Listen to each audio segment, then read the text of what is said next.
They gave them a grand send-off. Those who died in the American Revolution. In China, wherever you find these warriors, they conquer so their families can live a certain way. They didn't get this for free. You live the way you live, black man, American black man. You live the way that you live on the backs of white men who died for this country.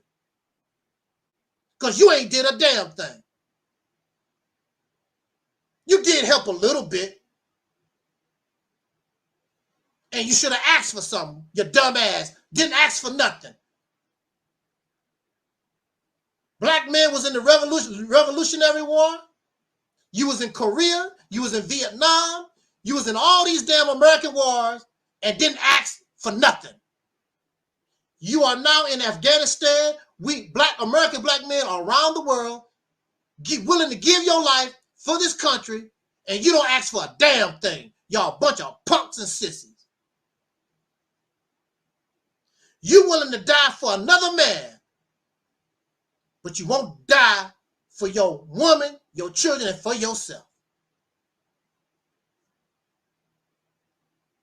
But something wrong with Angel Snuffing Up 7. And then these crazy ass Pan-Africans and Hebrew Israelites and black Muslims and whatever the hell you want to call you, black first and whatever the hell, just because you talk a good game, you think somebody's supposed to be impressed by you, you and all your children.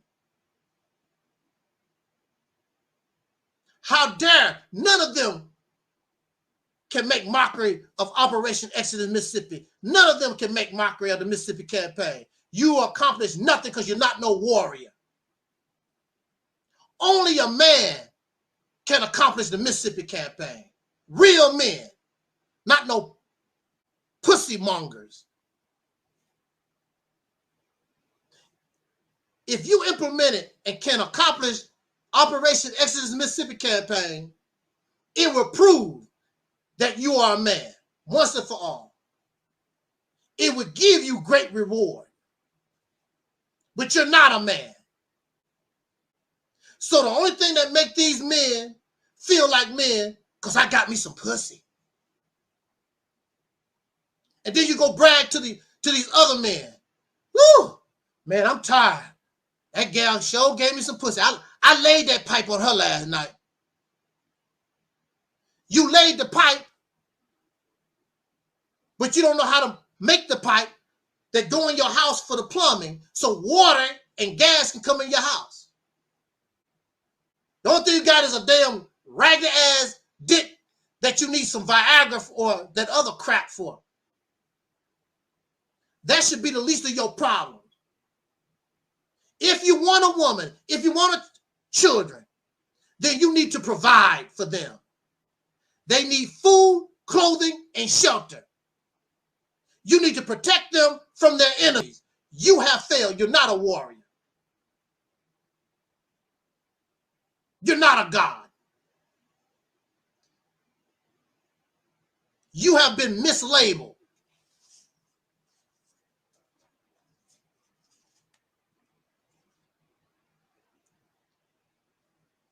I do give credit where credit is due.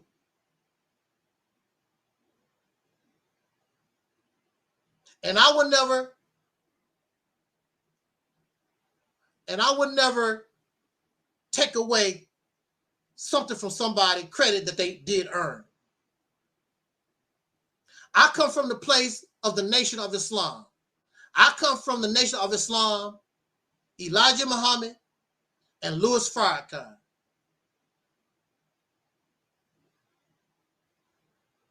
Louis Farrakhan has done certain things.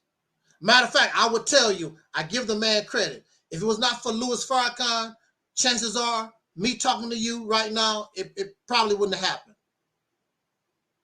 I have to give credit where credit is due. I have no problem with that.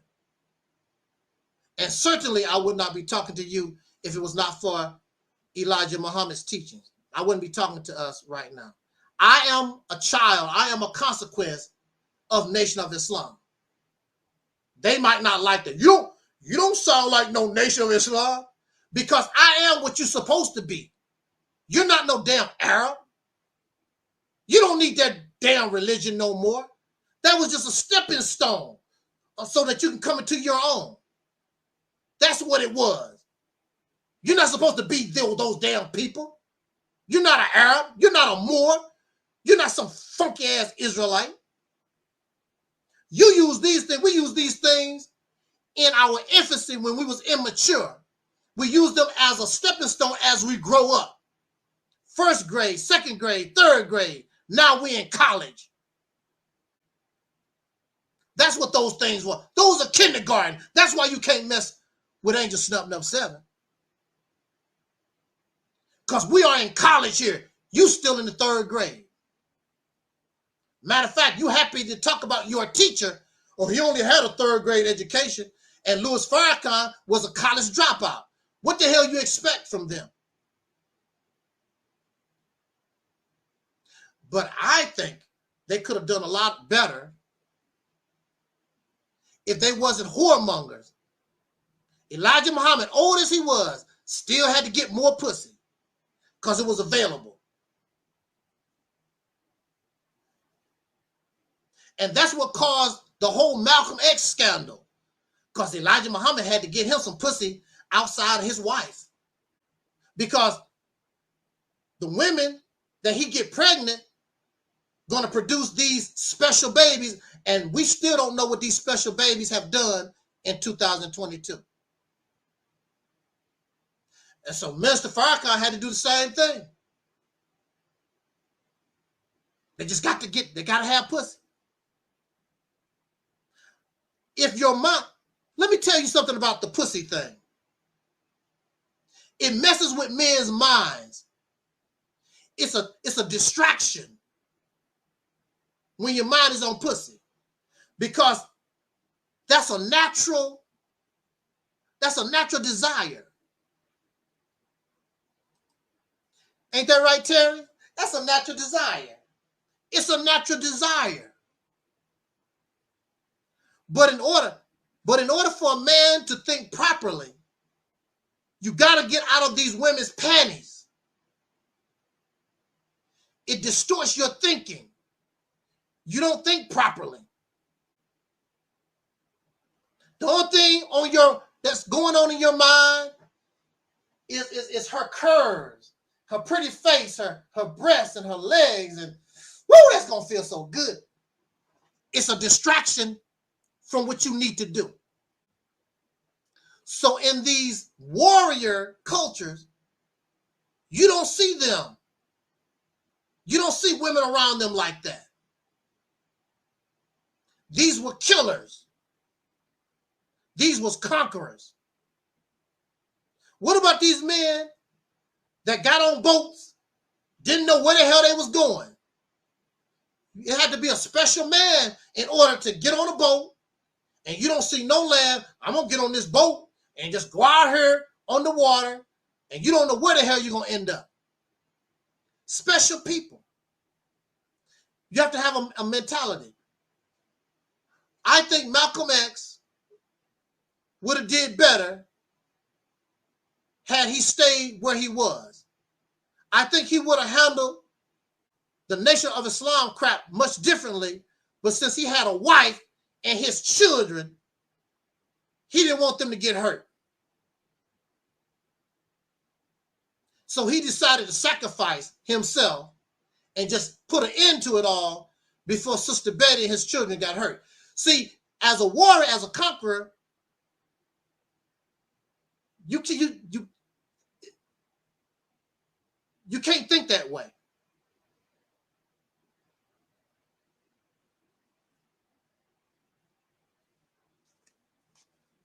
Here you are in the house of your enemy, and y'all having families. And you take your we having family reunions, and you want to show up. The only reason why you feel like a man is because you got you some pussy, and now you got a daughter, and you got 2 daughters and 3 sons. And the only reason why you feel like a man, because you fuck somebody. You don't have nothing else. You don't control nothing. You make no laws. You control no resources. No other men fear you. There's nobody in this country. Here come those black men. They're not scared of you.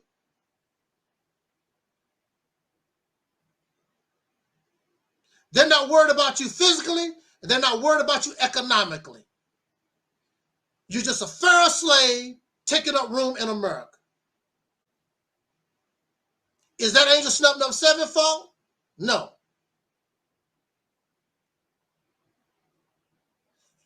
It's a disservice for me to be silent and play this kiss your little knee game and tell you about that you something that I know that you're not. You're not a god. You're not a warrior until you prove it. It has yet to be proven. The American black man, we've been here in this country going on 500 years. A few of us have stood up and fought the enemy or whatever, but the majority of us, and mind you, we are the children of those who didn't fight, who didn't rebel. This is what you have to understand. So I'm not shocked. We are the children, we are the progeny of people who submitted to the enemy. Hey, what's up there, Razzie? Razzie says our fight is gone. Razzie, I will have the nerve to say that we never had no fight to begin with. As a people, a few, but as a people, we never had no fight. But then at the same time, I understand the only thing we ever known was slavery. So I'm not disappointed. I understand what happened to us. The only thing we ever known was slavery. If you was a warrior like you claim, if you was a god like you claim, why aren't you showing it? That's the question. A crocodile is a warrior. A lion is a warrior. And no matter where you go and you mess with a crocodile or a lion, they're going to show you, I ain't nothing to play with. Even the lions in the zoo have a little fight. You don't have no fight at all. The only thing you want to do is fuck. And you want to die in peace with your loving family, all your grandkids and great-grandkids. That's y'all life. And you produce nothing. Just an old-ass slave that's dying.